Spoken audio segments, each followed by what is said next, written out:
एक मायावी अजब से बीच जहाँ शरीर की ग्रोथ काफ़ी तेज़ी से बढ़ता है। एक घंटे में 2 साल निकल जाता है और हर दिन के साथ 50 साल गुजर जाता है। एक 6 साल के बच्चे अगले दिन सुबह 56 साल की बूढ़े में बदल जाता है और दूसरी सुबह मौत की घाट उतर जाता है।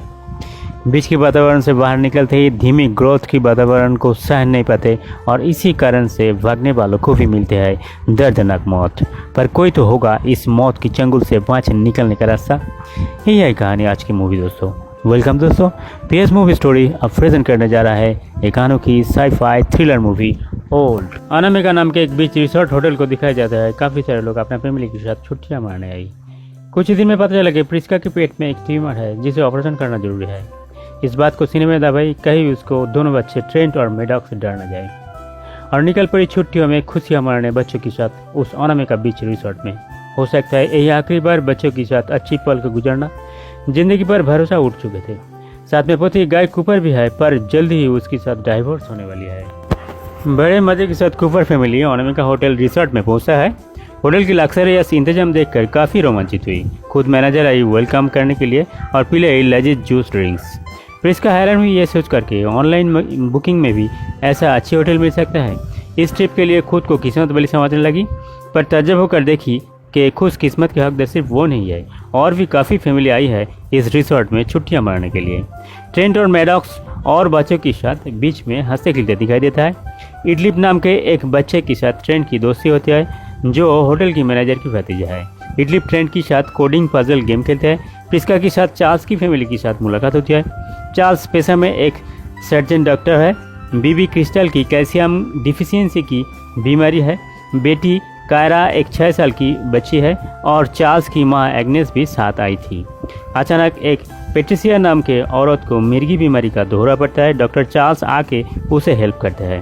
पेट्रिसिया की पति जेरिन के साथ मुलाकात होती है, पेशे में जो एक नर्स है।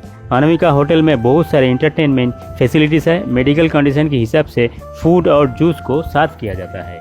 फिर होटल से एक शानदार बीच में जाने का ऑफर मिलता है और भी 2 फैमिली गए थे वही बीच में घूमने।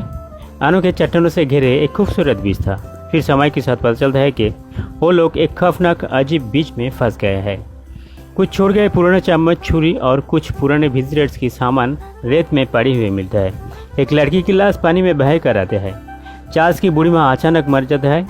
एक डरे हुए काला आदमी को दिखाया जाता है। प्रिस्का की बेटी कही वो एक फेमस रैप सिंगर मिड साइज सीडन है। सीडन कहा वो मरी हुई लड़की उसका गर्लफ्रेंड है जिसके इंतजार कर रहे थे। स्विमिंग सूट में पानी में गए थे फिर गायब हो गई थी। चार्ल्स शक करते हैं कि सीडन उस लड़की को खून किया है क्योंकि अब भी उसकी नाक से खून बह रहे हैं जो शायद लड़ाई के वक्त चोट के कारण निकल रहे हैं। पुलिस को फ़ोन करने की कोशिश करते पता लगा कि यहाँ नेटवर्क नहीं है। यही नेटवर्क ढूंढने के लिए जब चट्टानों वाली रास्ता से बाहर जा रहे थे जहाँ से वो लोग बीच के अंदर आए थे, पर कुछ हद तक जाते ही वो बेहोश होकर गिर पड़ते हैं। प्रिस्का की 2 बच्चों 3 घंटे में इतने बड़े हो गए थे कि प्रिस्का खुद पहचान नहीं पा रहे थे। दोनों को टीनेजर की तरह बड़ा लग रहा था। यह अजूबा देख के सीडन भाग रहे थे। चार्ल्स उसे पकड़ने के लिए पीछा करते हैं, पर कुछ दूर जाते ही दोनों बेहोश होकर गिर पड़ते हैं और दूसरे पल में गिरे हुए बीच में मिलता है। फिर सारे लोग एक साथ भागने की कोशिश करते हैं, पर सारे के सारे बेहोश होकर गिर पड़ते हैं। एक तो भागने का सारा रास्ता बंद था, ऊपर से बच्चों की शरीर तेजी से बढ़ रहे थे। इस बीच के वातावरण में या गुरुत्वाकर्षण बल में कुछ तो है जिसके कारण बायोलॉजिकल प्रोसेस तेजी से चल रहे हैं। इसकी वजह सारे लोग की शरीर तेजी से बढ़ रहे हैं। प्रिस्का की लड़का ट्रेंट 6 साल की बच्चे थे। 6 घंटे के बाद वो 18 साल की टीनेजर बन चुके थे। उसकी उम्र की चार्ल्स की बेटी कायरा भी 6 साल की बच्ची थी जो अब 18 साल की लगने लगी। कायरा और ट्रेंट खेल खेल में गलती कर बैठते हैं। दोनों इंटीमेट होते हैं और कुछ मिनटों के अंदर कायरा प्रेग्नेंट होकर एक बच्चे की जन्म देती है और वो बच्चा 1 मिनट के बाद मर भी जाता है। प्रिस्का की पेट में ट्यूमर था। बीच में आने से पहले 3 सेंटीमीटर का था, पर कुछ घंटे बाद इतना बढ़ गए थे कि डॉक्टर चार्ल्स जल्दी ऑपरेशन करने कहते हैं। छुरी से पेट में चीड़ लगाते ही दूसरी पल काटा जगह जुड़ जा रही थी। 2 तरफ से दोनों लोग चिरा हुआ जगह में हाथ लगा के पकड़ते हैं, तब ऑपरेशन करके एक तरबूजा की साइज के ट्यूमर निकलते हैं। और तो और ऑपरेशन की कटा हुआ जगह तुरंत ही सबको आंखों के सामने जुड़ भी जाते हैं। सब परेशान और बेचैन हो चुके थे। चार्ल्स इंसोम्निया की मरीज थे। इस तनाव में अपना मानसिक संतुलन खो बैठते हैं। एक छोटा पुरानी चाकू से सीडन को खून कर देता है। जेरिन सोचा पानी में तैर कर भाग जाएंगे, पर कुछ देर बाद उसकी लाश बीच में बहकर लौट आते हैं। जेरिन का बीवी पेट्रिसिया बीमार थी। कभी भी मृगी का दोहरा पड़ते थे, पर बीच में आने के बाद 8 घंटे तक कोई दोहरा नहीं पड़े। पर अब ऐसा दोहरा पड़ता है कि छटपटाते हुए सबकी आंखों के सामने मर जाते हैं। कायरा पहाड़ की चट्टानों को चढ़ के बाहर जाने की कोशिश करता है। कुछ हद तक जाते ही बेहोश होकर गिर पड़ता है और मर जाते हैं। चार्ल्स की बीवी इतनी बदसूरत बन गए थे कि किसी के सामने नहीं आ रहे थे। रो रो कर इधर उधर भटक रहे थे और कायरा को पुकार रहे थे। गाय और प्रिस्का की स्किन में रिंकल्स आने लगे। बुढ़ापा की सारे आसार दिखाई देने लगा। गाय आँख के आगे धुंधला सा दिखने लगा। प्रिस्का एक कान में बहरा हो चुके थे। ट्रेंट और मैडॉक्स आग जलाने के लिए कागज ढूंढ रहा था।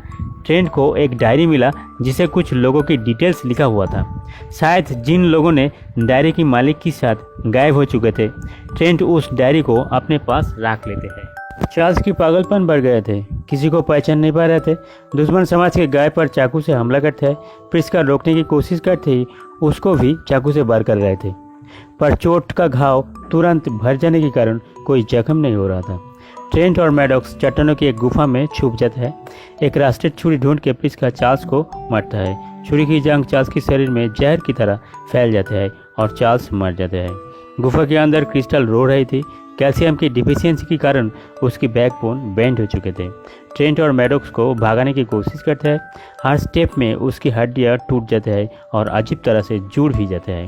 मरने के वक्त उसकी शरीर किसी अजीब ऑक्टोपस की तरह लग रहा था। उसे बहुत दर्दनाक मौत मिलता है। सिर्फ कपर फैमिली बचे रहे थे। सारे खेल रिसर्च वाले की था। एक खबर गाय को पता चल गए थे। चुन चुन के बीमार वाले ग्रुप को इस भयानक बीच में भेज दिया गया है। चार्ल्स का मानसिक बीमारी था। उसकी बीवी क्रिस्टल की कैल्शियम की डिफिशियंसी की बीमारी, पेट्रिसिया की मृगी की बीमारी, सीडन की ब्लड क्लॉटिंग की बीमारी और प्रिस्का की कैंसर था। प्रिस्का का ही उन लोगों को पासपोर्ट वीसा सारे होटल वाले रख चुके हैं और ट्रांसपोर्ट से फ्लाइट तक सारे रिसोर्ट वाले ने अपने प्राइवेट गाड़ी से इंतजाम किया था। इसे ऐसा हुआ कि रिसोर्ट में आने के सारे सबूत होटल वाले मिटा सकता है। वो लोग घर से निकले ही नहीं ऐसा दिखा सकता है। इस तरह सारे बीमार वाले फैमिली को इस बीच में फंसाया गया है। ट्रेंट दूर से झलकते हुए कुछ चीज़ों को देख पाते हैं जो कैमरा की तरह लग रहे थे।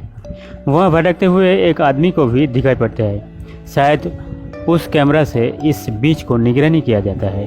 ट्रेंट सोच रहा था कि शरीर के ऊपर अगर कोई मेटल कवर का इंतजाम किया जा सकता है तो बीच का कोई असर शरीर में नहीं पड़ते और बिना असर के बीच से बाहर निकल जाना मुमकिन होते। रात के आखिरी प्रहर में गाय और प्रिस्का को सबसे आसान मौत मिलता है। अगले सुबह की सूरज सिर्फ 2 भाई बहन ट्रेंट और मैडॉक्स देख पाता है। दोनों भाई बहन बीच में रेत के कैसल बना रहे थे। एक दिन में उन लोगों की शरीर में 50-60 साल की तरह बदल गया है, पर असल में तो दोनों अब भी 6 साल और 11 साल की बच्चा है। ट्रेंट अंदाज लगाता है कि उन लोगों के पास और 13 घंटा है मौत से पहले। दोस्त इडलिफ एक कोडिंग लेटर दिया था। ट्रेंट उस लेटर को डिकोड करने की कोशिश करता है। उस मैसेज को डिकोड करके ट्रेंट थोड़ा हैरान होता है। लिखा था, मेरा अंकल कोरल रेत पसंद नहीं करते हैं।